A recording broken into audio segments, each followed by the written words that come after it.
نحمده ونصلي ونسلم على رسوله الكريم وعلى آله وأصحابه أجمعين. أما بعد فأعوذ بالله من الشيطان الرجيم. بسم الله الرحمن الرحيم. الرحمن علم القرآن خلق الإنسان علمه البيان. صدق اللہ العظیم. 27واں سپارہ سورۃ الرحمن ہے. بعض مفسرین کرام نے فرمایا کہ مدنی ہے، لیکن آیات مقدسات کو دیکھا جائے اور دوسری روایات کو دیکھا جائے تو اس سے واضح ہوتا ہے کہ یہ مکہ مکرمہ میں نازل ہوئی.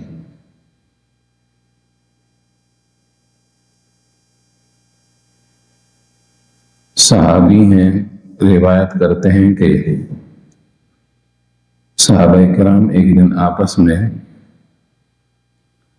بیٹھے یہ مشورہ کر رہے تھے کہ کفار قرآن کریم فرقان حمید کی بلا وجہ مخالفت کرتے ہیں، اور اگر ان کو کوئی خوبصورت آواز میں قرآن کی تلاوت اور یہ آیات سنانے والا کوئی ہو تو شاید وہ راہ راست پر آ جائیں اس کو سن کر. سیدنا حضرت عبداللہ ابن مسعود رضی اللہ تعالی عنہ فرمانے لگے کہ یہ فریضہ میں سر انجام دوں گا. دوسرے صحابہ اکرام رضوان اللہ تعالی علیہ اجمعین نے منع کیا کہ نہیں، آپ ایسا نہ کریں، اس لیے کہ ایسا نہ ہو کہ آپ قرآن کریم کی تلاوت شروع کریں اور وہ عصائے قریش اور کفار مکہ آپ کو کمزور اور ضعیف سمجھ کر لڑائی بڑائی شروع کر دیں اور آپ کو مارنا اور پیٹنا شروع نہ کر دیں. لیکن انہوں نے ساتھیوں کی بات نہ مانا اور چلے گئے. خانہ کعبہ میں جا کر انہیں اللہ تبارک و تعالی نے جو خوبصورت آواز سے سرفراز فرمایا، خوبصورت حسین و جمیل آواز عنایت فرمائی تھی، اسی آواز میں قرآن کریم فرقان حمید کی اس سورۃ الرحمن کی تلاوت شروع کر دی. رؤساء قریش کفار مکہ خانہ کعبہ کے ارد گرد دور و نزدیک بیٹھ کر جو اپنی باتوں کے اندر مصروف تھے، پہلے تو انہوں نے کوئی دھیان نہ دیا، لیکن جب مسلسل وہ اس کی تلاوت کرتے رہے کہنے لگے یہ تو لگتا ہے کہ قرآن کی تلاوت کی جا رہی ہے اور آیات کی تلاوت ہو رہی ہے. وہ نزدیک آیا اور مارنا پیٹنا شروع کر دیا، اتنا مارا کہ آپ کو زخمی کر دیا، چہرہ مبارک سے خون بھی ٹپکنے لگا. دوسرے ساتھی نے آ کر بیچ میں بچاؤ کیا. اس روایات کو دیکھیں تو پتہ چلتا ہے کہ سورۃ الرحمن مکہ مکرمہ کی سرزمین پر نازل ہوئی، اور دوسری روایات بھی اس کی تائید کرتی ہیں. سیدنا حضرت علی بن مرتضیٰ رضی اللہ تعالی عنہ نے سورۃ الرحمن کا ایک نام رؤوس القرآن بھی نقل فرمایا کہ سورۃ الرحمن کا ایک نام رؤوس القرآن ہے کہ قرآن کی زیب و زینت ہے۔ حدیث مقدسہ میں ہے کہ اللہ کے رسول صلی اللہ علیہ وآلہ وسلم نے جب آیت سجدہ تلاوت کی جس کے اندر اللہ کے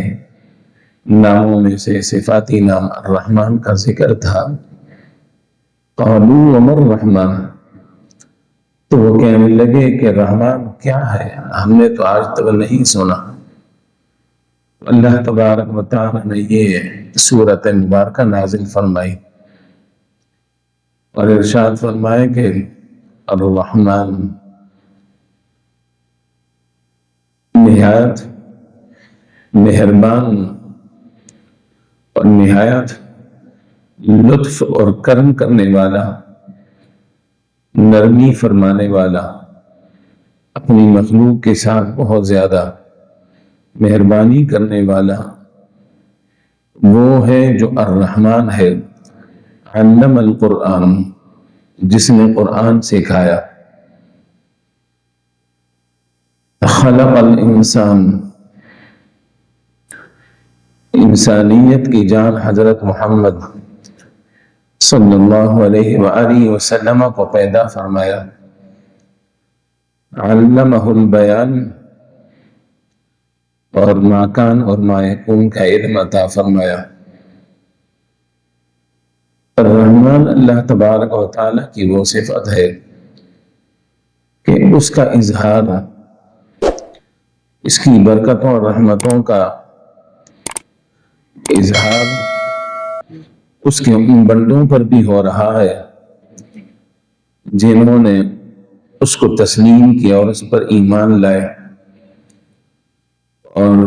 دائرہ اسلام کے اندر داخل ہوئے، اور جنہوں نے اس کو تسلیم نہیں کیا، انکار کرتے رہے، اس کی نعمتوں سے مالا مال تو ہوتے رہے لیکن اس کی ذات مقدسہ پر ایمان لانے کے لیے تیار نہیں ہوئے، تو فرمائے کہ وہ ذات مقدسہ الرحمن ہے، تم تو اسے تسلیم کرنے کے لیے تیار نہیں، اس پر ایمان لانے کے لیے تیار نہیں، پھر بھی وہ تم پر نعمتوں کی بارش فرما رہا ہے، تمہیں مال اور دولت عطا فرمایا، تمہیں بیٹے عطا فرمائے، تمہیں تجارت کے اندر فائدہ عطا فرمایا، تمہارے لیے طرح طرح کی نعمتوں کا بندوبست فرمایا، فرمایا کہ وہ الرحمن، وہ ہے الرحمن، اور پھر فرمایا کہ وہ ہے کہ جس نے قرآن سکھایا۔ امام راضی رحمۃ اللہ تعالی علیہ نے بھی اور تفسیر خازن کے حوالے سے بھی لکھا، صاحب ضیاء القرآن نے کہ صاحب تفسیر خازن لکھتے ہیں کہ اللہ تبارک و تعالی نے قرآن کے اندر چونکہ تمام علوم جمع فرما دیے ہیں، اولین اور آخرین کے علموں کا مجموعہ ہے، اس لیے اللہ تبارک و تعالی نے خود یہ قرآن اپنے حبیب صلی اللہ علیہ وآلہ وسلم کو سکھلایا۔ جب پڑھنے والا رب کائنات کا آخری رسول اور پیغمبر ہو، اور جو ذات مقدسہ پڑھانے والی ہے وہ خالق کائنات ہو، تمام لوگوں کا پروردگار ہو اور مالک ہو اور معبود برحق ہو، تو کون سا علم ہے جو اس نے عطا نہیں فرمایا اور انہوں نے سیکھا نہیں؟ فرمایا کہ اس سے معلوم ہوا کہ اللہ تبارک و تعالی نے قرآن خود جو اللہ کے حبیب صلی اللہ علیہ وسلم کو سکھایا، اس سے بڑا استاد کوئی نہیں، نبی کریم علیہ السلام سے بڑھ کر کوئی شاگرد نہیں اللہ تبارک و تعالی کا۔ فرمائے اس لیے سارے علوم اللہ تبارک و تعالی نے قرآن کے اندر رکھ دیے تاکہ میرے حبیب علیہ السلام سے کسی علم کے بارے میں سوال کرنے والا سوال کرے تو وہ اس کا جواب بھی عطا فرما دے۔ فرمایا خلق الانسان، انسانیت کی جان حضرت محمد صلی اللہ علیہ وآلہ وسلم کو پیدا فرمایا اور علمہ البیان، اور ماکام اور ما یکون کا علم انہیں سکھا دیا۔ بیان قرآن کریم فرقان حمید کی تعلیم بھی اللہ تبارک و تعالی نے عطا فرمائی، اور اس کی تفصیل اور اس کی تشریح یہ سب اللہ تبارک و تعالی نے ہی آپ کو سکھایا۔ علماء مفسرین نے لکھا کہ جو اللہ کے رسول صلی اللہ علیہ وآلہ وسلم نے جتنے علوم بھی بیان فرمائے ہیں، جتنے احکامات کا ذکر احادیث مبارکہ میں ہے، وہ اصل میں قرآن کریم فرقان حمید کی تفسیر ہے، اور حقیقت میں وہ ساری تفسیر بھی اللہ تبارک و تعالی نے خود آپ کو سکھائی ہے، اور اس کی وضاحت قرآن کریم فرقان حمید کے اسی سپارے کے اندر ہے، 27ویں سپارے کے اندر فرمایا کہ وما ينطق عن الهوى، یہ اللہ کے حبیب جو ہیں